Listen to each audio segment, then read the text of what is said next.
احمدہ ونصلی علی رسولہ الکریم اعوذ باللہ من الشیطان الرجیم بسم اللہ الرحمن الرحیم انا ھذہ تذکرہ فمن شاء اتخذ الی ربہ سبیلا وما تشاءون الا ان یشاء اللہ ان اللہ کان علیما حکیما۔ میرے محترم دوستوں، بزرگوں، بھائیوں، بہنوں، السلام علیکم۔ میرے بھائیو دوستو، اللہ پاک نے ہم سب کی پوری کامیابی کو اپنے پورے کے پورے دین نے چھپایا ہے۔ اور میرے محترم دوستو، ہم مسلمان ہیں۔ اللہ نے انسان کو اشرف و اعلیٰ بنایا ہے، اور انسان کو اللہ نے اپنے لیے بنایا ہے۔ اگر انسان اپنے اعمال پہ محنت کرے گا تو انسان بہترین بن جائے گا، پھر فرشتے اس کی جب ہاتھ اٹھائے گا، فرشتے اس کی دعا پہ آمین کہیں گے۔ ہاں میرے محترم دوستو، اللہ اپنے بندوں سے پیار کرتے ہیں اور محبت کرتے ہیں۔ اللہ کیا فرما رہے ہیں، میں تیری شارک سے زیادہ قریب ہوں۔ اتنے گناہ ہو جائیں سات سمندر کے پانی اور جھاگ اور ریت کے ذرے اور درخت کے پتوں تک اور ساتوں آسمان کی شرطیں لگ جائیں، اور اللہ کہہ رہے ہیں ایک مرتبہ کہہ دینا یا اللہ میری توبہ، تو یہ جو فرشتے بیٹھے ہوئے ہیں کرامن کاتبین، یہ بھی سمجھیں گے کہ اس نے کوئی گناہ کیا ہی نہیں ہے۔ ہاں، اللہ تو معاف کرنے والے ہیں، اللہ سے توبہ کرنا اور توبہ کروانا، اور یہ جذبہ ہو کہ بھائی ساری دنیا میں دین زندہ ہو جائے، گھر محلے علاقے بستی میں ساری دنیا کے سارے عالم کے سارے انسانوں میں دین زندہ ہو جائے، ساری دنیا کے سارے عالم کے سارے انسان جہنم سے بچ جائیں، ساری دنیا کے سارے عالم کے سارے انسان جنت میں جانے والے بن جائیں، ساری دنیا کے سارے عالم کے سارے انسانوں سے اللہ راضی ہو جائے، سب کی آخرت بن جائے۔ کیونکہ میرے بھائیوں، دنیا تو فنا ہے، دنیا تو آج عروج ہے، کل زوال ہے، آج عزت ہے، کل ذلت ہے۔ اللہ کیا فرما رہے ہیں، اگر چین چاہتے ہو اے غفلت میں ڈوبے انسانوں،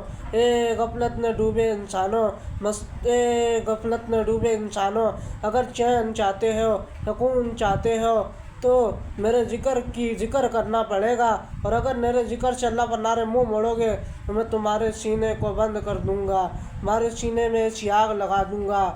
ہاں، اللہ کے ذکر میں سکون ہے، اللہ کو راضی کرنے میں سکون ہے۔ ہاں، اللہ کی یاد کرنے میں جو سکون ہے، مزہ ہے، وہ کہیں نہیں ملتا۔ تو اللہ کو راضی کرنا بہت بڑی کامیابی ہے، اللہ کو پانا سب سے بڑی کامیابی ہے۔ بڑی عجیب بات ہے، اگر موت تے اللہ راضی تو میرے محترم دوستو موت تے چھٹی ہو جائے گی۔ اگر اللہ راضی ہیں تو موت تے چھٹی ہو جائے گی۔ اللہ راضی، اللہ کے حبیب صلی اللہ علیہ وسلم راضی تو میرا محترم دوستو موت تے چھٹی ہو جائے گی، موت تے پھر ہماری آزادی ہے اگر اللہ رسول راضی ہیں۔ ہاں، ہر چیز کو موت آنی ہے، کل نفس ذائقۃ الموت، موت سے صرف اللہ پاک ہیں۔ یہ دنیا فنا ہونے والی ہے، کل من علیہ فان، ایک دن آنے والا ہے جب سمندروں میں آگ لگے گی، یہ سارے پہاڑ ریزہ ہوں گے، اور سارے انسان پروانوں کی طرح اڑیں گے، اور محشر میں جمع ہوں گے، نفس و نفسی کا عالم ہوگا۔ ماں اولاد کا کتنا گہرا تعلق ہے، ماں اولاد کو نہیں پہچانے گی، باپ بیٹے کو نہیں پہچانے گا، بیٹا باپ کو نہیں پہچانے گا، میاں بیوی کو نہیں پہچانیں گے، سب کہیں گے میرا تمہارے سے کوئی تعلق نہیں ہے۔ نفس و نفسی کا عالم ہوگا، یا رب نفسی، آدم علیہ السلام نفسی، داؤد، سلیمان، ابراہیم، موسیٰ، نوح، عیسیٰ ابن مریم، تمام انبیاء نفسی، اور اس نفس و نفسی کے عالم میں ایک آواز آئے گی، یا رب امتی، یا اللہ میری امت۔ وہ کون ہے؟ وہ اللہ کے محبوب جن کے لیے اللہ نے جنت کو سجایا، اور جن کے ہاتھ میں جنت کی چابی کو پکڑایا، اور جن کے طفیل جنت کے دروازے کھلیں گے، اور جو جنت میں سب سے پہلے داخل ہوں گے، وہ کیا کہہ رہے ہیں، یا اللہ میری امت۔ ہاں میرے محترم دوستو، اپنے نبی کی پہچان کو نہ بھولیں، اپنے نبی کی اپنے نبی کی زندگی کو نہ بھولیں، اپنے نبی کی زندگی پڑھیں، اپنے نبی کی سیرت پڑھیں۔ آج امت ٹوٹ چکی ہے، ہم امت ہیں۔ آج فرقہ واریت کی ایسی آگ ہے کہ ایک دوسرے کے پیچھے نمازیں نہیں پڑھتے، ایک دوسرے کو سلام نہیں کرتے۔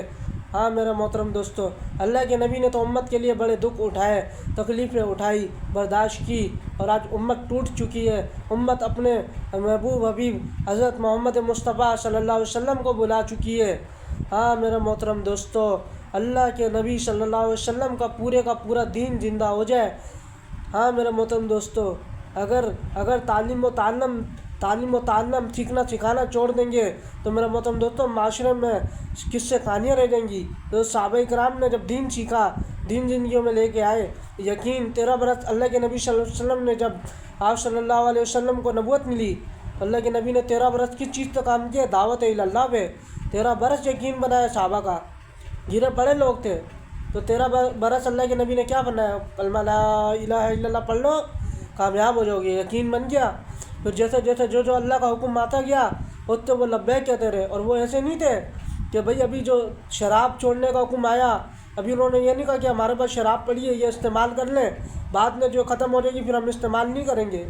علماء فرماتے ہیں، اللہ کمی پیشی معاف کرے، یہ جو شراب ان کے جو جاموں میں بری ہوئی تھی، وہ مدینے میں مکے میں ایسے بہری تھی جیسے دریا بہرے، اور جو ان کے حلقوں میں تھی وہ انہوں نے انگلیاں جو ہے ڈال کے حلق میں جو ہے الٹی کر کے نکال دی۔ ایسا یقین بن چکا تھا کہ اللہ اور اللہ کے نبی صلی اللہ علیہ وسلم پہ مر مٹنے کے لیے تیار رہتے تھے۔ اور ایک جنگ کے اندر ایک صحابی فرماتے ہیں، یا رسول اللہ صلی اللہ علیہ وسلم نے جب ان کو کہا کہ جنگ کے لیے جانا ہے، تو ان صحابی نے، اللہ کے نبی نے پوچھا اب کیا کرنا ہے؟ تو ان صحابی نے فرمایا، یا رسول اللہ صلی اللہ علیہ وسلم، ہم وہ بنی اسرائیل والے لوگ نہیں ہیں کہ موسیٰ علیہ السلام کو جب اللہ نے جنگ کا حکم دیا تو ان کی قوم نے کہا آپ اور آپ کا رب جو جانے، جب فتح ہوگی ہمیں بلا لیے گا۔ صحابہ کرام نے فرمایا، اللہ کے نبی صلی اللہ علیہ وسلم، اللہ کی قسم، یہ کفار مکہ اس وقت تک آپ تک نہیں پہنچ سکیں گے جب تک ہماری لاٹوں سے یہ نہیں گزریں گے۔ ہاں میرے محترم دوستو، ایسا یقین اور ایسا اپنا جان مال وقت اللہ اس کے رسول صلی اللہ علیہ وسلم کے دین جو ہے لٹانے کے لیے ہر چیز تیار رہتے تھے صحابہ کرام۔ ہاں میرے محترم دوستو، نماز پڑھنا، جو فجر کی نماز نہیں پڑھتا اس کے کانوں میں شیطان پیشاب کرتا ہے۔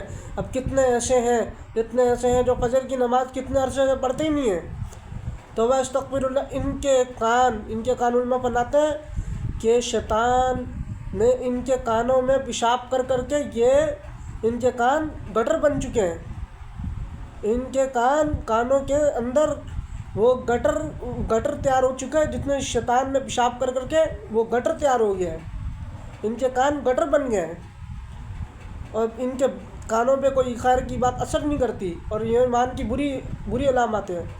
میرے محترم دوستو، ہر وقت فجر نے ہر کوئی کہاں جا رہا ہے مسجد، مؤذن کیا کہہ رہے ہیں؟ اللہ اکبر اللہ اکبر۔ کون بڑے ہیں؟ اللہ بڑے ہیں۔ اب جس نماز پہ طواف رکا ہے، طواف 24 گھنٹے چلتا ہے، سردی گرمی بارش میں ہر وقت طواف چلتا ہے 24 گھنٹے، لیکن جب نماز کھڑی ہوئی تو طواف بھی رک گیا، اور اس نماز پہ، جس نماز پہ طواف رکا ہے، اس نماز پہ آج دکانیں بند نہیں ہوتی، دفتر بند نہیں ہوتے، یہاں تک کہ کھیل نہیں رکتے۔ ہاں، جب دل زندہ ہوگا، زندہ کو سوئی چبھے تکلیف ہوتی ہے، اور مردہ کو خنجر مارو ڈس سے مت نہیں ہوتا۔ جب دل زندہ ہوگا، دل میں اللہ کی عظمت ہوگی، اور جو نماز سے مطلع ہونے کا شوق ہوگا، یقین ہوگا، اللہ سے ہونے کا یقین ہوگا، اللہ سے ہونے کا جذبہ ہوگا، ایمان سے ہونے کا جذبہ ہوگا، یہ مسائل اللہ بناتے ہیں، نفع نقصان کے مالک اللہ ہیں، تو پھر اذان ہوگی، دفتر چھوڑے گا، دکان چھوڑے گا، بستر چھوڑے گا، نیند قربان کرے گا نماز کے لیے۔ الصلاۃ خیر من النوم، نماز نیند سے بہتر ہے۔ الصلاۃ خیر من النوم، نماز نیند سے بہتر ہے۔ ہاں، اور اگر دل مردہ ہوگا تو دست اذان ہوتی رہے گی، دست مست ہوتا رہے گا، لیکن نماز نہیں پڑھے گا۔ تو میرا محترم دوستو، جو باتیں کی گئی، اللہ پاک اس سے ہمیں عمل کرنے کی توفیق عطا فرمائے۔ وآخر دعوانا الحمدللہ رب العالمین۔